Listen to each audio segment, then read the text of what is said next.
অনেক আহ্বান বলে আসছেন, এরকম অনেক আহ্বান এরকম হুমকি দিয়ে আসছেন গত 18 মাস ধরে। এই হুমকি আমরা আওয়ামী লীগ সময়ও পেয়েছি, তবে হত্যা হুমকি পাইনি।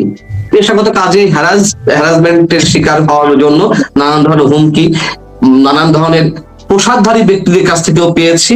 তারপর আমরা আওয়ামী লীগের বিরুদ্ধে কথা বলেছি, বিরুদ্ধে তো সমালোচনা করেছি, এই সরকারেরও সমালোচনা করছি। এখন জেল জুলুম তো খেটে এসেছে, 3 মাস তো কারাগারে থেকে এসেছি, এবং হত্যা হুমকি দেওয়া হচ্ছে, প্রতিনিয়ত পাচ্ছি। অস্বাভাবিক কিছু নয়। তা হাসান সাহেব কে সালাম দিই না, তিনি প্রকাশ্যে, আপনি তো বলছেন দেশ কোথায় গেছে, আপনি বিস্মিত হয়েছেন। আমি বিস্মিত হইনি, আমি বিস্মিত হইনি। যে কোনো সময় যে কেউ হত্যা করতে পারে, এটা এই সময়ের জন্য খুবই স্বাভাবিক, এটি ধরে নিয়েই কথা বলছি। অতএব ভয় যদি দেখান, ভাই সত্য বলবো, সত্যের বাইরে কিছু উচ্চারণ করতে শিখিনি এই পর্যন্ত, অন্তত পেশাগত জীবনে সাংবাদিকতা করতে এসে। এরকম আমি আমি বিস্মিত হইনি, আমি বিস্মিত হইনি। তো তারা যে হত্যা, এই যে দেখুন ডক্টর ইউনূস সরকার, আমরা যদি আপনি আমি আমরা কেউ যখন থানায় জিডি করতে যাই, এই মিস্টার হাসানের বিরুদ্ধে জিডি নেবে পুলিশ? পুলিশ নেবে জিডি? নেবে না। হ্যাঁ, যদি নেয় তাহলে সেটা পড়ে থাকবে, এটা ওইরকম না, তারপর বোধহয় নেওয়ার সাহস বোধ হয় নাই। তখন এই এই প্রশাসনের লোকজন জানে যে এটা কারা, এদের শক্তিটা কোথায়, ওদের হাত পা কাঁপবে কয়েকবার করে। মানে সেই বিষয় থেকে বেরিয়ে আসতে চাই। আমি বিস্মিত হইনি, আপনি বিস্মিত হতে পারেন, কিন্তু এগুলো আমার কাছে একেবারেই এখন নর্মাল হয়ে গেছে, এবং আমরা প্রস্তুত আছি। মৃত্যু তো একবারই আসবে, তাই না? মৃত্যু তো বারবার আসবে না, একবারই হবে।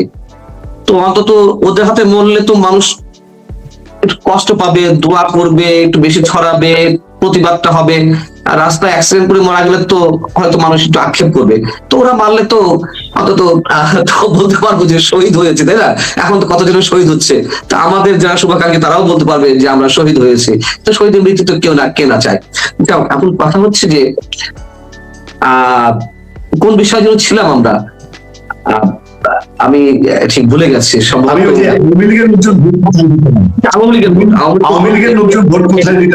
ভোট কোথায় দেবে, এটি আরেকটি জটিল সমীকরণ। সেটি হচ্ছে যেখানে শেখ হাসিনা সজীবাদের জয় থেকে শুরু করে আওয়ামী লীগ সাংগঠনিক ভাবে বলছে ভোট বর্জনের কথা, তারা প্রতিহতের ডাক দেয়নি, বর্জনের কথা বলেছে। এখানে আপনি দেখুন যে কোথাও কোথাও আবার জয় বাংলা স্লোগান দিয়ে ভোট চাওয়া হচ্ছে ধানের শীষের পক্ষে। যেমন মাদারীপুর 1 নম্বর আসন, যেটি শিবচর উপজেলা, সেখানকার স্থানীয় নেতারা, উপজেলা আওয়ামী লীগের সাবেক সভাপতি বা সাবেক চেয়ারম্যানদের স্থানীয় মানে ইউনিয়ন পরিষদ রয়েছে, তাদের সেই ইউনিয়নের সাবেক বেশ কয়েকজন চেয়ারম্যান, তারা মিলে ভোট চেয়েছে। তাদেরকে নাকি আবার সেখানকার সাবেক সংসদ সদস্য নূরে আলম চৌধুরী লিটন নির্দেশ দিয়েছেন। নূরে আলম চৌধুরী লিটন যদি নির্দেশ দিয়ে থাকেন, তিনি তো আর খেলনা কোনো নেতা নন, তিনি তৃণমূলের কোনো নেতা নন, নিশ্চয়ই তার একটা বেজ আছে, তিনি শেখ পরিবারের সদস্য। আমি বলছি না যে এটি আওয়ামী লীগ ভাবে সাংগঠনিক ভাবে সিদ্ধান্ত নিয়েছে, যেভাবেই হোক, হয়তো গোপনে নিচ্ছে, হয়তো উপরে নিচ্ছে, কেউ সরাসরি নির্দেশ দিচ্ছে, কেউ বলছে থামো, নানান ধরনের ডিজাইন আছে। এখন কি দেখে ভোট দেবে, কোনো কোনো স্থানীয় পর্যায়ে কোনো কোনো নেতার নির্দেশে হয়তো ধানের শীষে ভোট দেবে। আবার দেখা যাচ্ছে যে আওয়ামী লীগের বিন্দুমাত্র আদর্শ যারা পোষণ করেন, তারা তো জামাতকে ভোট দিতে পারেন না কোনো অবস্থাতেই। তবে গত 18 মাসে আবার বিএনপি নেতা কর্মীদের দ্বারা যেভাবে নির্যাতনের শিকার হয়েছে আওয়ামী লীগের নেতা কর্মীরা, চাঁদাবাজি, দখলবাজি, মামলা বাণিজ্য ইত্যাদি ইত্যাদি যেভাবে ফেসে গেছে, তখন অনেকে আবার বিএনপি কে ভোট দেবে না, এটুকু আপনি নিশ্চিত থাকেন, যে ব্যক্তিগত আক্রোশের জায়গা থেকে। আবার কেউ কেউ আবার জামাতের দ্বারা উপকৃত হয়েছে। 5 আগস্ট জামাত কোথাও কোথাও ঢাল হিসেবে দাঁড়িয়েছে, এটিও সত্য কথা। তো যারা জামাত দ্বারা উপকৃত হয়েছে, তারা কেউ কেউ জামাতকে ভোট দেবে। কিন্তু এই বিষয়টি না আসলে ভিতরে ভিতরে কিছু ঘটছে কিনা আমি ক্লিয়ার না, যে আওয়ামী লীগ সাংগঠনিক ভাবে কঠোর কোন নির্দেশ দিয়েছে কিনা। আমরা শুধু ক্যাম্পেইন দেখছি, নো ভোট নো ভোট। আবার ওপেন আমরা ঘোষণা শুনেছি, মানে নির্দেশ এসেছে নেতাকর্মীদের প্রতি যে সবাই ভোট বর্জন করুন। তার মধ্য দিয়ে যে এত ধরনের হিসাব, এই হিসাব আসলে অনেক কিছু গুবলেট পাকিয়ে ফেলছে, অনেক জটিল করে তুলছে হিসাবটা। অতএব এক বাক্যে আপনি যে প্রশ্নটা উত্তর চেয়েছেন যে আওয়ামী লীগের ভোট গুলো আসলে কোথায় যাবে, কি দেখে ভোট দেবে, এটা নানান ধরনের সমীকরণ রয়েছে। কয়েক ঘন্টায়, 24 ঘন্টা এখনো হয়নি, 24 ঘন্টা হওয়ার পথে বাংলাদেশ সরকারের প্রধান উপদেষ্টা ডক্টর মোহাম্মদ ইউনূসের যে কার্যালয় এবং বাসভবন যমুনা, সেটা ঘিরে নানান অস্থিরতা এমন পর্যায়ে গেল, দিনের প্রথম ভাগে শুক্রবার দিন মাঝামাঝি এসে সেই সময়ে সেখানে এসে নবম পে স্কেল বাস্তবায়নের দাবিতে আন্দোলন করার সাথে কর্মচারীদের তাদের উপরে টিয়ার সেল সাউন্ডের নিক্ষেপ হলো, তাদেরকে ছত্রভঙ্গ করা হলো যে কোনো পর্যায়ে হোক। এরপর এর আগের রাত থেকে ইনকিলাব মঞ্চ সেখানে, এবং ইনকিলাব মঞ্চকেও পরে সন্ধ্যার আগে তাদেরকে টিয়ার সেল সাউন্ডের দিয়ে ছত্রভঙ্গ করতে হচ্ছে। মানে নির্বাচনে আছে 6 দিন, সরকারি কর্মকর্তারা কর্মচারীরা এই সময় মাঠে, তারাও বলছে তাদের দাবি আদায় না হলে লড়বে না।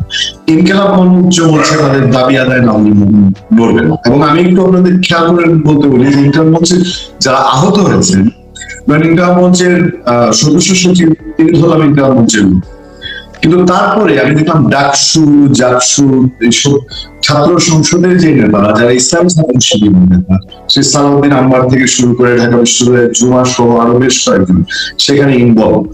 আসলে বিষয়টা কি হচ্ছে? আমরা তো জানি যে ইসলামী ছাত্র শিবির, জামাত ইসলামী সংগঠন, তাদের সাথে সরকারের একটা ভালো বোঝাপড়া আছে।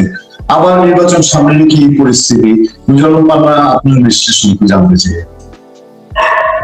বিশ্লেষণটা তো আসলে অনেক আগে থেকে করে আসছি। আমরা চাই না যে আমাদের বিশ্লেষণ গুলো খাটুক, মানে আমাদের যে আশঙ্কাগুলো সেগুলো বাস্তবে প্রতিফলন ঘটুক, এটি আমরা চাই না। তবে বাস্তবতা যে কথা বলতে গেলে তো অবশ্যই সত্যগুলো উচ্চারণ করতেই হয়। এই জন্য বলছি, অনেক আগে থেকে বলে আসছে যে বিশেষ একটি শক্তির নানান ধরনের প্ল্যানিং রয়েছে এই নির্বাচনকে বানচাল করার। কাদের রয়েছে? যারা এই যে ইউনূস সরকার যাদের উপর ভর করে টিকে আছে, কয়েকটি ভর কেন্দ্র, তার মধ্যে আপনি এর মধ্যে যাদের কথা উচ্চারণ করলেন তারা একটি ভর কেন্দ্র। এবং এই শক্তিটি এরই মধ্যে প্রশাসনের 60 থেকে 70% তারা কবজায় নিয়ে নিয়েছে, নিয়ন্ত্রণে নিয়ে নিয়েছে। নতুন নতুন নিয়োগ, নতুন যে রদ বদল তারা তাদের ডিজাইন অনুযায়ী, ছক অনুযায়ী সাজিয়েছে। নির্বাচন করতে চায় না, এটি তাদের প্রথম একটি লক্ষ্য। কেন? যতদিন এই সরকার টিকে থাকতে পারবে ততদিন তারা পেছন থেকে পাওয়ার প্র্যাকটিস করতে পারছে, এবং যত দেরিতে নির্বাচন হবে প্রশাসন শতভাগ তারা নিয়ন্ত্রণে নিয়ে নিতে পারবে, সেই মুহূর্তে গিয়ে তারা নির্বাচনটি করতে চায়। দ্বিতীয়ত হচ্ছে তাদের আরো অনেক ধরনের ডিজাইন আছে, যে মেকানিজম, ইঞ্জিনিয়ারিং, ইলেকশনে, তারপরে জাতীয় সরকার ইত্যাদি। অর্থাৎ ক্ষমতার বাইরে তারা কোনো অবস্থাতে যেতে চায় না, এবং সেই জায়গা থেকে সম্ভবত আমরা সেই সিমটমটি দেখছি নির্বাচনে মাত্র 5-6 দিনের। আচ্ছা, প্রশ্ন হচ্ছে যে আমরা হাদি হত্যার বিচার চাই কিনা? অবশ্যই চাই। দেশের প্রতিটি মানুষ শরীফ ওসমান হাদি হত্যার বিচার চায়, এবং আমরা তাদের পক্ষ থেকে দেখলাম যে এই সরকারের মেয়াদকালের মধ্যেই বিচার করতে হবে। বিচার তো টাইম ফ্রেম বেঁধে দিয়ে করা যায় না, তাই না? একটি আদালতের বিষয় নিঃসন্দেহে, পাশাপাশি তথ্য প্রমাণ, উপাত্ত, এগুলো আরো অনেক কিছু প্রয়োজন রয়েছে। পরবর্তীতে আমরা এসে দেখলাম যে জাতিসংঘের অধীনে বিচার তদন্তটি করতে হবে, এমন দাবিটি করেছে। চলছে কারা পিছনে? আর মাত্র 5 দিন পরে, ঘন্টা হিসেব করে বলতে হয় যে 130 ঘন্টা পরে নির্বাচন মোটামুটি। তো 130 ঘন্টা আগে এমন একটি দাবি আসলে কারা উস্কে দিচ্ছে, কারা পেছন থেকে কলকাঠি নাড়ছে? আমি আবারও বলি, শরীফ ওসমান হাদির বিচার চান না এমন ব্যক্তি নিশ্চয়ই কেউ নেই, কাউকে খুঁজে পাওয়া যাবে না। একমাত্র যারা হত্যাকারী তারা বিচারটি চাইবে না, তাই না? কথা হচ্ছে যে ডক্টর ইউনূস সরকার কি প্রপারলি তারা কাজ করেছে শরীফ ওসমান হাদি হত্যাকাণ্ডের তদন্তের বিষয়টি নিয়ে, অথবা তার যে হত্যাকারী তাদেরকে খুঁজে বের করার চেষ্টা করেছে? আমার কাছে মনে হচ্ছে এটি স্রেফ রাজনীতির খেলার অংশ হয়ে উঠেছে। এবং আজ যে ঘটনাটি ঘটলো, আমি মোটামুটি নিশ্চিত যে এর পেছনে অন্য কোনো খেলা রয়েছে, মোটামুটি এটুকু বলা যায়। নচেত এই মুহূর্তে এসে এইভাবে একটা টালমাটাল সিচুয়েশনের উদ্ভব, এটি তো আমরা কোনো অবস্থাতে মেনে নিতে পারি না। এবং অবশ্যই যারা শরীফ ওসমান হাদি কিংবা তার যে সংগঠন ইনকিলাব মঞ্চের যাদেরকে মানে অ্যাটাক করা হয়েছে বা যারা আহত হয়েছেন, নিশ্চয়ই আমরা সেটিও সাপোর্ট করি না, অবশ্যই এটি নিন্দা জানাচ্ছি। কিন্তু সর্বসাকুল্যে আমি শুধু এটুকু বলতে চাই, এর পেছনে অবশ্যই অন্য কোনো খেলা রয়েছে, নির্বাচনকে প্রভাবিত করার জন্য, নির্বাচন না যাতে অনুষ্ঠিত হয়, এর পিছনে অন্য কিছু রয়েছে। হয়তো ইনকলাব মঞ্চের যারা রয়েছেন তারা সত্যি সত্যি আবেগের তাগিদ থেকে, আবেগের জায়গা থেকে তারা এই দাবিটি জানাতে গেছে, কিন্তু এই যে সিচুয়েশনটি উদ্ভব হলো, নিশ্চয়ই পিছন থেকে কেউ কিছু করছে বা উস্কানি দিচ্ছে।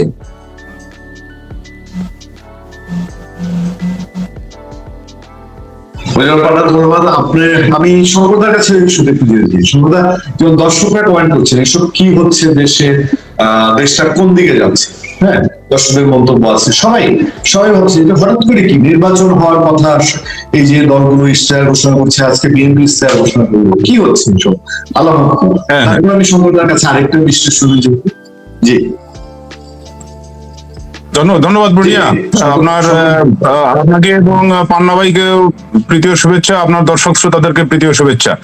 আসলে পান্না ভাই যেটা বললেন যে একটা ষড়যন্ত্র তো আছেই, ষড়যন্ত্র যে এটা নতুন কিছু না, ষড়যন্ত্র চলছেই। এখন নির্বাচন একদম দোরগোড়ায়, আর মাত্র 5 দিন, 6 দিনের দিনে জাতীয় সংসদ নির্বাচন।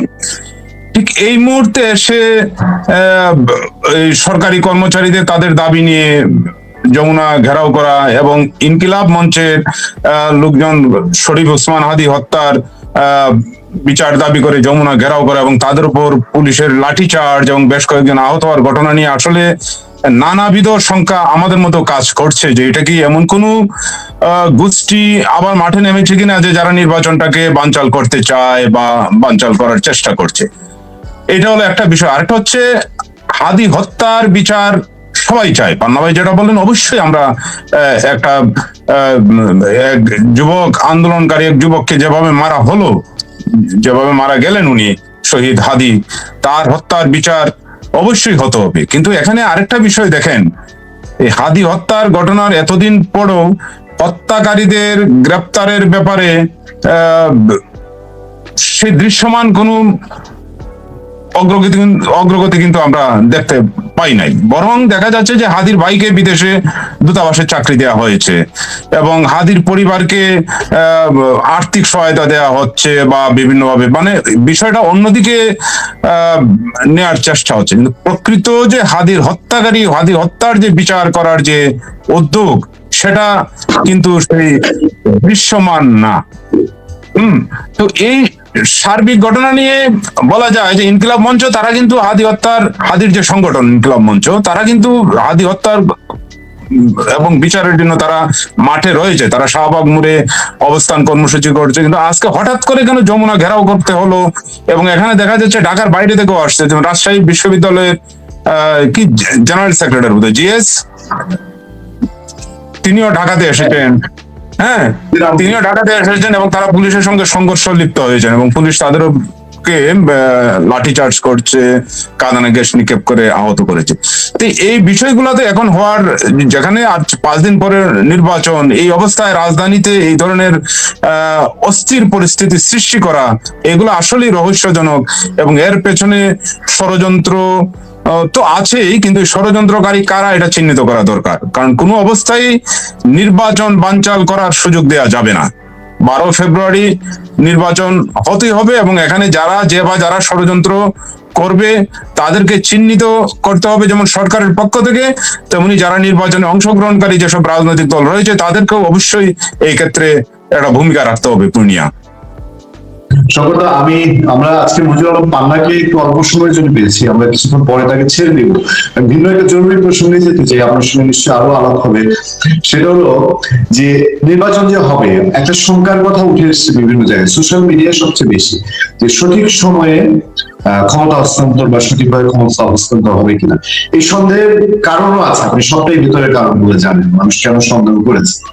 যদিও সরকারের পক্ষ থেকে প্রেস সচিব একেবারে ডেট দিয়ে দিয়েছেন যে এত তারিখ নতুন প্রধানমন্ত্রী শপথ নেবেন, কিন্তু কার কাছ থেকে শপথ নেওয়া হবে এটা নিয়ে আইন উপদেষ্টা একটা ব্যাখ্যা দিয়েছে যে প্রধান নির্বাচন কমিশনার শপথ বাক্য পাঠ করবেন। আসলে কি সংবিধানে তাই আছে? আমি একটু সংক্ষিপ্ত আপনার কাছে এই ব্যাপারে বিস্তারিত জানতে চাই, কারণ এই সরকার রাষ্ট্রপতি প্রায় মানেই না বলা যায়, বা সরকারের প্রধান উপদেষ্টা তিনি মানেননি, অনেক ক্ষেত্রে আমাদের রেওয়াজগুলো মানেননি অন্তত। তারপর সংবিধান নিয়ে তাদের মধ্যে তাদের সমমনা, তাদের সমস্যা আছে। বিষয়টা কোন জায়গায় আছে সম্ভবত আপনার কাছে স্পষ্ট জানতে চাই। ধন্যবাদ। এটা আমরা ওটা লক্ষ্য করলাম যে আইন উপদেষ্টা গতকালকে আইন উপদেষ্টা এবং প্রেস সেক্রেটারি তারা দুইজনের যে ব্যাখ্যা দিয়েছেন, প্রেস সেক্রেটারি ব্যাখ্যাটা দিয়েছেন হচ্ছে উপদেষ্টা পরিষদের বৈঠক শেষে সেখানে একটা সিদ্ধান্ত হয়েছে যে শপথ কারা পড়াবেন এবং ক্ষমতা কিভাবে হস্তান্তর হবে। আসলে এই বিষয়টা ওনারা বলার পর আমি এবং আমরা দেশের অনেক সংবিধান বিশেষজ্ঞের সঙ্গে আমরা এটা নিয়ে কথা বলেছি, নিজেরাও সংবিধানটা বিভিন্ন ধারা উপধারা গুলা পড়েছি, এবং সংবিধান বিশেষজ্ঞ যাদের সঙ্গে কথা বলেছি তারা সবাই বলেছেন যে আইন উপদেষ্টা এবং প্রেস সেক্রেটারি দুইজনই যে ব্যাখ্যা দিয়েছেন এই ব্যাখ্যাটা সঠিক নয়। কারণ তারা বলেছেন যে সংবিধানের বিভিন্ন অনুচ্ছেদের উল্লেখ করে, আমি অনুচ্ছেদ গুলাও যদি বলতে চাই বলতে পারি, যেমন সংবিধানের 3য় তফসিলের যেখানে শপথ এবং ঘোষণার কথা বলা হয়েছে সেখানে কিন্তু স্পষ্টভাবেই বলা হয়েছে যে শুধুমাত্র স্পিকারই সংসদ সদস্যদের শপথ বাক্য পাঠ করাবেন।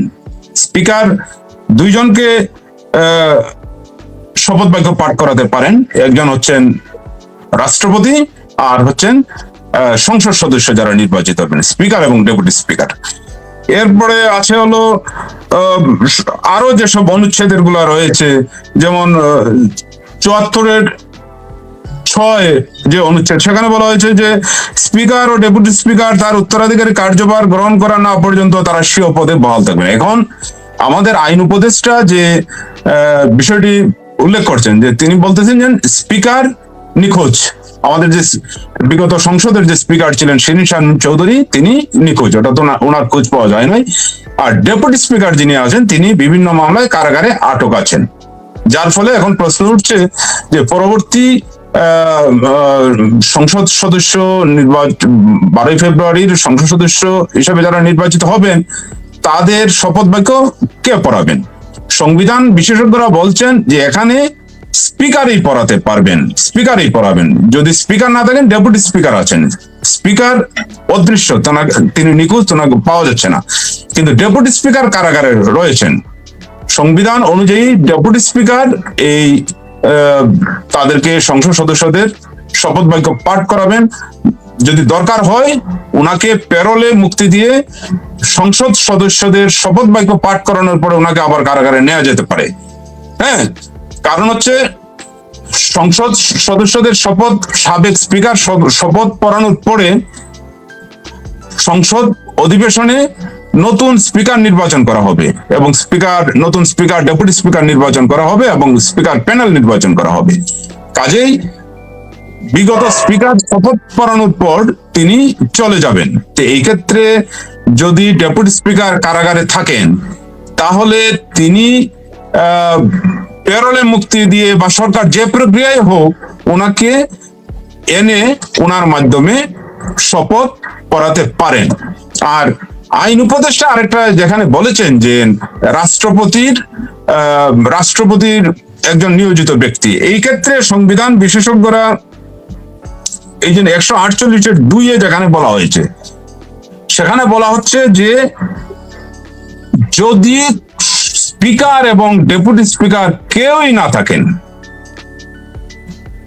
ধরেন কোনো কারণে কোনো অ্যাক্সিডেন্ট বা কোনো কারণে দুইজন নেই, অদৃশ্য, মারাই গিয়েছেন, তখন কি হবে? সংবিধান বিশেষজ্ঞরা বলছেন তখন হচ্ছে প্রধান নির্বাচন কমিশনার, যেদিন প্রধান নির্বাচন কমিশনার পরবর্তী 3 দিনের মধ্যে শপথ বাক্য পাঠ করাবেন। প্রধান নির্বাচন কমিশনার, কোথাও প্রধান বিচারপতির কথা বলা নেই। সংবিধান বিশেষজ্ঞরা বলছেন যে আইন উপদেষ্টা যে বিষয়টি বলছেন, আর এখানে প্রধান উপদেষ্টার পরামর্শ নিয়ে রাষ্ট্রপতিকে কাজ করতে হবে না, কোনো ব্যক্তিকে মনোনয়ন দিতে হবে না। এখানে সংবিধানে এই বিষয়টা 148(2) পথে স্পষ্ট বলে দেওয়া হয়েছে, যদি স্পিকার এবং ডেপুটি স্পিকার এই শ্রেণীর ব্যক্তি যদি আর নাই থাকেন, তাহলে পরবর্তী স্পিকার আছেন, এই ক্ষেত্রে তো ডেপুটি স্পিকার আছেন। স্পিকার যেহেতু আছেন, তাহলে এই স্পিকারই শপথ বাক্য পাঠ করাবেন। কারণ হচ্ছে এখানে ওই যে 74(6) এগুলো হচ্ছে, আমরা তো সংবিধান বিশেষজ্ঞ না, আমরা সংবিধান বিশেষজ্ঞের সঙ্গে কথা বলে তাদের কাছ থেকে জেনে আমরা এই বিষয়গুলো আপনার দর্শকদেরকে জানাচ্ছি। 74(6) এখানে বলা হয়েছে, স্পিকার বা ডেপুটি স্পিকার তার উত্তরাধিকারী কার্যভার গ্রহণ না করা পর্যন্ত স্বীয় পদে বহাল রয়েছেন বলে গণ্য হবে। তিনি কারাগারে থাকতে পারেন, তিনি অসুস্থ থাকতে পারেন, তার মাধ্যমেই শপথ নিতে হবে। আর যদি না থাকেন, আমি বললাম যে স্পিকার ডেপুটি দুজন মারা গেছেন, তখন কি হবে? মারা যেতেই পারেন, একটা অ্যাক্সিডেন্টে মারা গেলেন দুইজন, তখন ওই যে 148(2) ক অনুযায়ী ওই 3 দিন পরে প্রধান নির্বাচন কমিশনার সংসদ সদস্যদের শপথ বাক্য পাঠ করাবেন। এবং বলা হয়েছে যে এমন ভাবে এটা গণ্য করা হবে যেন এই সংবিধানের অধীনে তিনি ইহার জন্য নির্দিষ্ট ব্যক্তি, অর্থাৎ ওই যে প্রধান নির্বাচন কমিশনার। কাজেই সংবিধান বিশেষজ্ঞরা বলছেন আইন উপদেষ্টা যে ব্যাখ্যা দিচ্ছেন এটা ভুল। যেহেতু স্পিকার অদৃশ্য কিন্তু ডেপুটি স্পিকার দৃশ্যমান, তিনি কারাগারে রয়েছেন, কাজে ওনাকে প্যারোলে অথবা মুক্তি দিয়ে অথবা ওনার মামলা উইথড্র করে ওনাকে নিয়ে আসা যেতে পারে। এই গেল সংসদ সদস্যদের শপথের বিষয়টা। আর এই প্রেস সেক্রেটারি বলেছেন যে 17 বা 18 তারিখ, এটা আজকে মিডিয়াতেও আসছে যে 18 ফেব্রুয়ারির মধ্যে হ্যাঁ এই আলোচনাটা প্রেস সেক্রেটারি ইস্যুটা নিয়ে আমি আপনার কাছে আসবো। আমি যেহেতু পান্নাকে ছেড়ে দিচ্ছি এবং পান্নাকে আমি আরেকটা বিষয় পান্নার একটু মতামত জেনে আমি আপনার কাছে প্রেস সচিবের বক্তব্য নিয়ে আসবো। পান্না, এই যে অবস্থাটা তৈরি হচ্ছে, ধরেন ইলেকশনের ইলেকশনের দিন কি হবে, ইলেকশনের আগে কি হচ্ছে, সোশ্যাল মিডিয়ায় একটা সংখ্যা ছিল, আমি সোশ্যাল মিডিয়ায় দেখতাম 7 তারিখ 8 তারিখ, সোশ্যাল মিডিয়ার কথা এটা এখন অনেক বেশি ফলে, 7 তারিখ 8 তারিখে কিছু হবে কিনা। এখন এর মধ্যে দিয়ে গোড়া যে জায়গাগুলো, সেই জায়গাগুলোতে কথা উঠছে। বিএনপি ভোটে ভোট চাইছে, কিন্তু মাঠ পর্যন্ত খবর হচ্ছে বিএনপির যারা ক্যান্ডিডেট আছেন তারাও পর্যন্ত হায়ের জন্য কাজ করছেন না। পারলে তারা আওয়ামী লীগের লোকজনকে বলছেন যে আপনারা দরকারে নাতে ভোট দেন, তবুও আমাকে ধানের শীষে ভোট দেন। এই যে নানাবিধ বিভিন্ন পকেটের জটিলতা, এই ইলেকশনের পরে আপনার গণভোটের ফলাফল একটা বিষয়ে ডিপেন্ড করবে। গণভোটে যদি হেরে যায়, তাহলে এই যে যারা হায়ের পক্ষে এখন চরম ক্যাম্পেইন করছে, সরকার বলেন, জামাত ইসলামী, এনসিপি, তাদের অবস্থা মানে আমরা কোন সিচুয়েশনের মধ্যে আছি? মুজিবুর পান্না, আপনার কাছে শুনতেছি। প্রথম বিষয় হচ্ছে যে গণভোটে যদি না জয়যুক্ত হয়, হেরে যায়, তাহলে কোনো সমস্যা নেই, মানুষ হাফ ছেড়ে বাঁচবে, আর কোনো জটিলতা থাকছে না। যারা নির্বাচিত হচ্ছেন বা হবেন তারা অ্যাজ ইউজুয়াল সংসদ সদস্য হিসেবেই কাজ করবেন। আর যে সমস্যার প্রস্তাব, সেই প্রস্তাব তো না মানে সংসদে আলোচনা হবে না বা পাস হবে না বা এটা নিয়ে কথা হবে না, এমনটা মনে করার কোনো কারণ নেই। তার কারণ অঙ্গীকার যা করার সনদে তো স্বাক্ষর নিয়েছে, বিএনপি স্বাক্ষর করেছে, জামাত ইসলামী স্বাক্ষর করেছে, অন্যান্য দল স্বাক্ষর করেছে, এনসিপি তো এখনো স্বাক্ষর করেনি। যারা বৈপ্লবিক চেতনা নিয়ে এই যে জুলাই সনদের কথা বলে আসছেন, তারা কেন স্বাক্ষর করলেন না? আমি তো বিষয়টা বুঝতে পারছি না। আয়ের পক্ষে প্রচার চালাচ্ছেন, নিজেরাই স্বাক্ষর করেননি এখনো, আমি যত জানি, আমার যদি ভুল না হবে থাকে। আপনি কি জানেন স্বাক্ষর করেছে পুনিয়া ভাই? কারা? এনসিপি স্বাক্ষর করেছে জুলাই সনদে? করে না। তাহলে এটা ফাগলামো, স্রেফ ফাগলামো, আর কিছু না, তামাশাও না, এটা স্রেফ ফাগলামো। তারা নিজেরা যেখানে সনদের স্বাক্ষর করেনি আবার হায়ের পক্ষে ভোট চাচ্ছে, এটা কি? মানুষ মানে বাংলাদেশের মানুষকে এতই বোকা মনে করেছে, এতই বোকা, তারা ভাত খায় না, ঘাস খেয়ে বাঁচে। যদি না জয়যুক্ত হয় আর কোনো সমস্যা থাকছে না, আমি বলছি না আর কোনো সংস্কার হবে না, সংস্কার তো অঙ্গীকারবদ্ধ হয়েই আছে। বরং হা যদি জয়যুক্ত হয় সেক্ষেত্রে নানান খেলা আমরা দেখতে পারবো, নানান খেলা। এই যে প্রেস সচিব যেসব বক্তব্য দিচ্ছেন, হাওলা পার্টি যারা হায়ের জন্য এত কিছু করছে তারা কি মেনে নিবে? না মেনে উপায় কি আছে? তখন যদি শুনুন, আমি না যে সত্য কথা বলি, একটু ইতস্তত বোধ করছি। মানে এখন হায়ের জন্য কথা বলতে আমি রাজি না। মানে হেরে গেলে কি হবে না হবে এটা আমার মাথায় নেই। তার কারণ আসলে নির্বাচনটা হচ্ছে কিনা আমি এখনো কনফিউজ অবস্থায় আছি। এই যে দাদা আলোচনা করলেন, আপনি আলোচনা করছেন, আমি সম্মান রেখেই বলছি, শপথ বাক্য কে পাঠ করাবে এটা বড় কিছু না। আরে নির্বাচিত যদি 330 জন সংসদ সদস্য যদি নির্বাচিত হন, তারা কি শপথ না পাঠ করে বসে থাকবে? আব্দুল জব্বার, সেলিম, কলিম, জলিম, পান্না, পূর্ণিয়া, যে কোনো একজন শপথ পাঠ পড়াতে দেবে, কোনো সমস্যা নেই। ওটা নিয়ে বাঁধবে না, এটা নিয়ে এত হেডেকের আদার কিচ্ছু নেই। এটা কি পড়ে থাকে কখনো? হ্যাঁ, আলোচনা যেটি আসতে পারে, যেটি দাদার আলোচনা মাসনা এসেছে, আপনি যদি উল্লেখ করেছেন, সংবিধানে স্পষ্ট উল্লেখ থাকা সত্ত্বেও কয়েকটি অপশন, আমি ধরে নিলাম ডেপুটি স্পিকার নেই, ধরে নিলাম তারা নিখোঁজ, ধরে নিলাম তারা অদৃশ্য, হাওয়ায় মিলিয়ে গেছে, মরে গেছে না বেঁচে আছে না জেলে আছে, কারাগারে আছে, পলাতক আছে, বাদ দিলাম, ধরে নিলাম একেবারে মানে হাওয়াই মিঠাই মতন হাওয়ায় উড়ে গেছে। কিন্তু 3 নম্বর ব্যক্তি তো আছেন, প্রধান নির্বাচন কমিশনার। এটা তো স্পষ্ট আছে 148-এর 2 কম উচ্ছেদে, যেটি দাদা উল্লেখ করলেন, প্রধান নির্বাচন কমিশনার আছে। সেই ব্যাখ্যাটি না দিয়ে, সেটি উল্লেখ না করে কেন আমাদের মহামান্য মাননীয়, আমাদের সবার শ্রদ্ধাভাজন মাননীয় আইন উপদেষ্টা কেন তিনি বললেন যে প্রধান উপদেষ্টার অনুরোধ করবে বা নির্দেশ করে রাষ্ট্রপতি মনোনীত ব্যক্তি পড়াবেন, শপথ করাবেন? এটাই খটকা, এটাই খটকা। কেন উনি ঘুরে পেঁচিয়ে ওদিকে চলে গেলেন? তখন রাষ্ট্রপতি তো কিছু করার নেই, প্রধান উপদেষ্টা যা বলছে বা সরকার যা বলছে রাষ্ট্রপতিকে তাই করা হচ্ছে। মানে এক ধরনের অদৃশ্য অস্ত্রের মুখে তো রাষ্ট্রপতি আছেন। এখন বিষয় হচ্ছে যে কে পড়াবেন এটা বড় কথা নয়, তার চেয়ে বড় কথা হচ্ছে নির্বাচনটি সঠিক সময়ে হচ্ছে কিনা। সঠিক সময়ে হলে সেটি সঠিকভাবে ফ্রি ফেয়ার ওয়ে তো হচ্ছে কিনা, সেটি আমাদের এখন মানে ভাবনার বিষয়। অথবা তার আগে কি ঘটছে, ওই যে 6 তারিখ 7 তারিখ কি হতে পারে, মানুষ এখন সেই আতঙ্কের মধ্যে আছে, আমি আতঙ্কের মধ্যে আছি, আমি আশঙ্কার মধ্যে আছি। বাস্তবতা আমি প্রথমেই বলেছি, আমি চাই না যে আমরা যে আশঙ্কাগুলো করছি এর কোনোটি সঠিক হোক।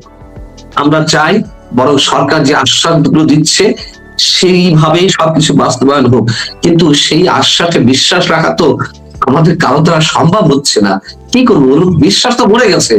এমন কোনো কাজ এই 18 বছর করেনি যার কারণে বিন্দু মাত্র বিশ্বাস এই সরকার, এই ডক্টর মোহাম্মদ ইউনূস, এই যে তার press secretary mister Shafiqul Alam, এই যে আইন উপদেষ্টা আসিফ নজরুল, এদের কারোর প্রতি আমাদের বিন্দু মাত্র বিশ্বাস নেই।